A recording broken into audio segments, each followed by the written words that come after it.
Do you know what it feels like when you have this person in your life which reacts in a certain way or talks to you in a certain way that really kind of rubs you in the wrong way? It triggers you. And it's something that you said or did, and they react in a certain manner, and you start giving them a certain kind of emotion, whether it be anger, whether it be frustration, whether it be any kind of emotion. You basically, the feeling of losing control, the feeling of being emotional, of being emotionally unregulated. Do you know this feeling? Well, I definitely did. I felt this for the majority of my life, and sometimes I still do, but it's definitely much better. I have learned the way of Stoicism. I'm learning the way of Stoicism. I'm still a practitioner, and I will always be. And so this is what I want to talk about. I want to talk about Stoicism, about non-reactiveness, what it means to be reactive, why perhaps you wouldn't want to be like that, why it's bad, how it drains you, and some tips about how to be more stoic in your everyday life, how to actually do this and incorporate it, implement it in your life. So let's do this. Also, as a disclaimer, I just want to say that I am not like a professional psychologist. I'm not a guy that has mastered this art of Stoicism. Long way from that. I'm simply someone that has found it very useful and has been practicing it for a good number of months now. And just giving my experience, how it has helped me, how I really believe it can help. So what is Stoicism?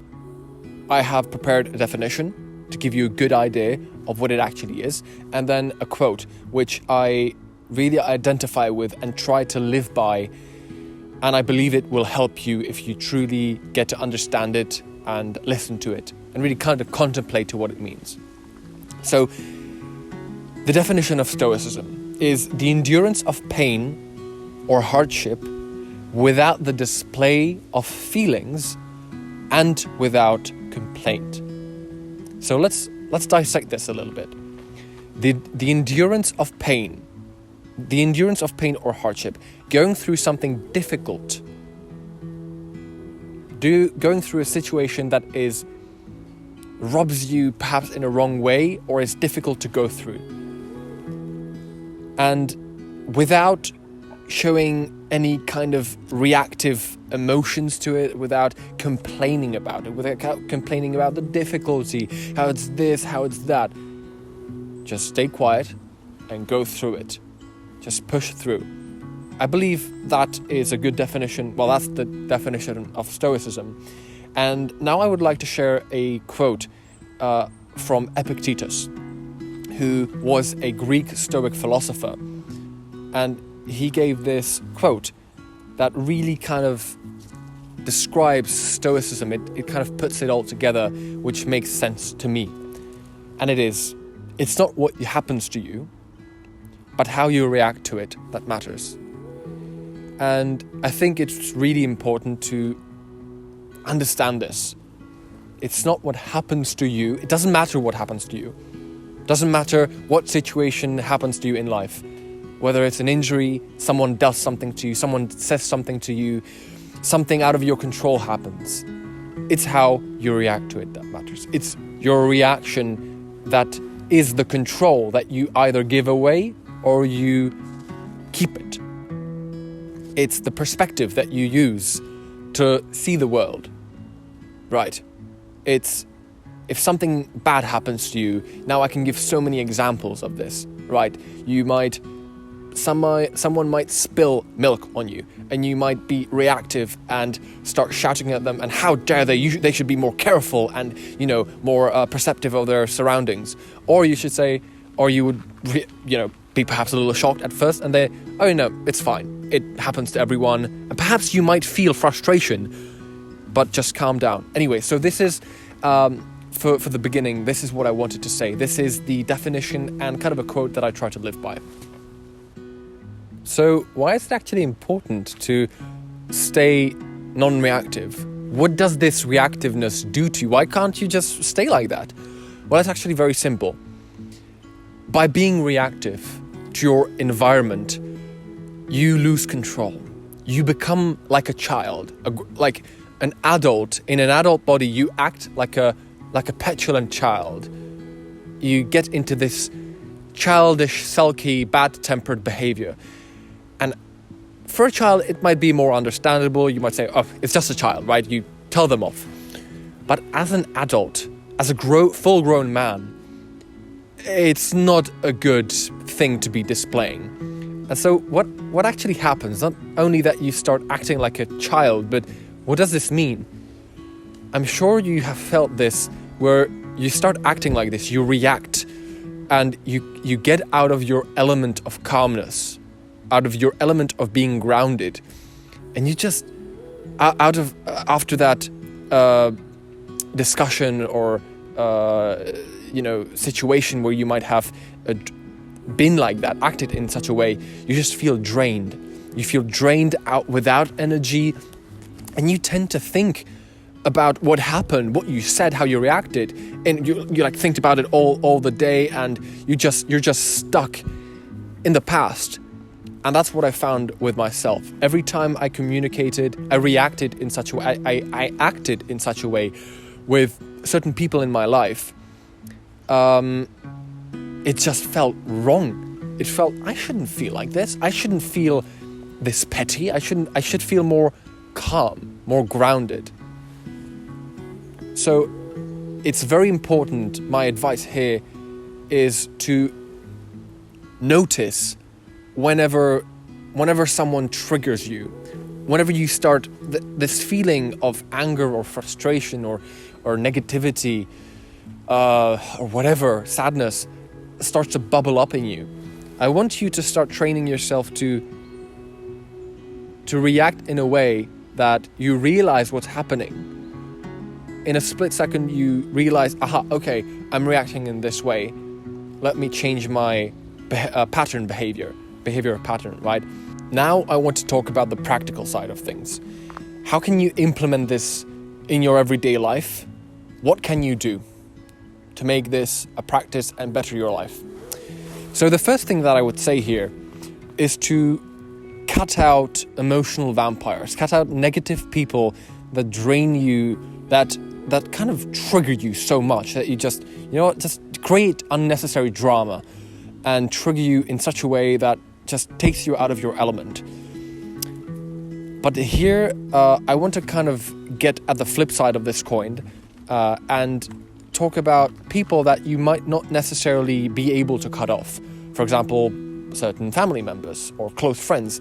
But these people are different, because these people that I'm talking about, so first of all, you've got the people that you just cut out and it actually will make your life better.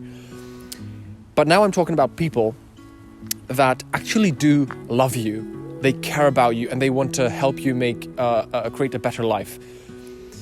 And those people, you should keep them in your life. But perhaps sometimes they might trigger you a little bit, or something they say might rub you in a bit of a wrong way.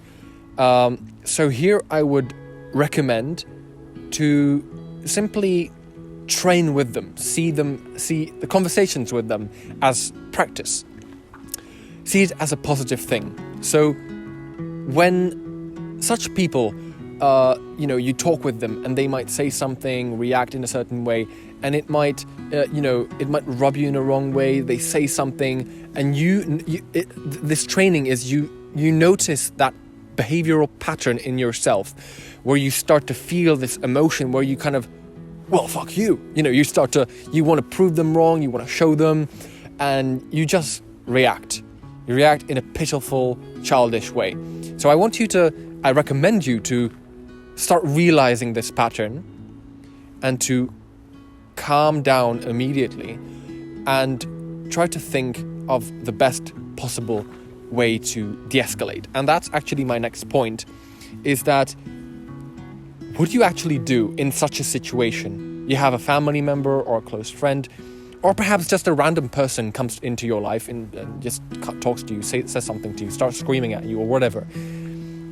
My advice here would be, or at least something that I tried to do myself, is that when something like this arises,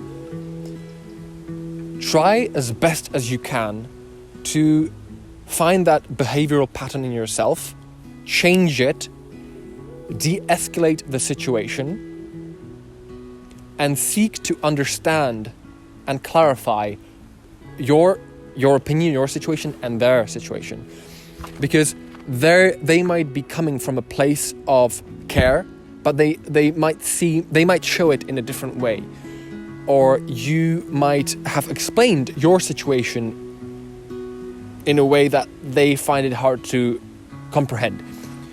So just calm yourself and think to yourself, what's the best thing I can say right now to de-escalate the tension in this situation and to get my point across in the best way, or perhaps to ask certain questions to understand the other person better. And I think if everyone acted this way, it would solve so many fucking problems in the world and so many misunderstandings. And it's very difficult to do. But if you do practice it, you will find yourself with more energy, thinking about certain things less and living less in the past. And basically, another point of, being stoic and practicing stoicism and being less emotionally reactive, I would say, is that it actually, you start from a perspective of a man, you start feeling more masculine. You start feeling more within your calm, strong, grounded element. You feel more of of an adult. And what that does as a bonus, it actually, people start to treat you with more respect. And overall, everyone feels better. You feel better. People, you might inspire other people. They react just in a better way. So this is what I wanted to share with you today. This non-reactiveness, how it has helped me. I used to be very reactive. I used to be very emotional about things and emotionally unregulated. And I believe that I'm doing a much better job, even though sometimes I'll also slip into that past behavior. And it's a lifelong practice. So I would recommend perhaps reading some literature about it, reading about some Greek philosophers, such as Aristotle, Epictetus, or perhaps Marcus Aurelius, and start to think more about this. And of course, here the important thing is that you won't suddenly be amazing at this. It takes practice. It takes catching yourself so many times when you start to learn about yourself, about these behaviors. And for me, I didn't even know it was a thing. Stoicism, non-reactiveness. I just felt that something was wrong. I just felt that thinking about something that made me angry for the rest of the day is perhaps wrong. And yeah, so that's what I wanted to share with you today. Be more open-minded about this. Perhaps practice it, see how you feel, read more about it. And it has made my life better, and I believe that it will continue to do so. And I recommend that to you also. Good luck.